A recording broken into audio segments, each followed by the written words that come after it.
सूरज TV के साथ मैं हूं आपकी मेज़बान राबिया चौधरी। खबर शामिल करती हूं लाहौर से। चेयरमैन पाकिस्तान तहरीक-ए-इंसाफ इमरान खान वज़ीर आला ऑफिस पहुंच गए। वज़ीर आला पंजाब चौधरी परवेज़ इलाही ने चेयरमैन PTI इमरान खान का खैर मकदम किया।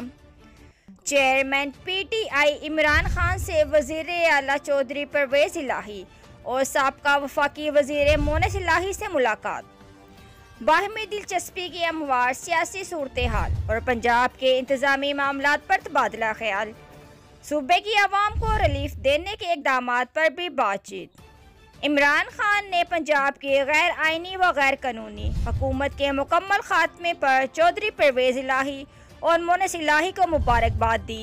मज़ीद खबरें जानने के लिए देखते रहे सूरज टीवी HD। चैनल को लाइक शेयर सब्सक्राइब करें और अपनी कीमती राय से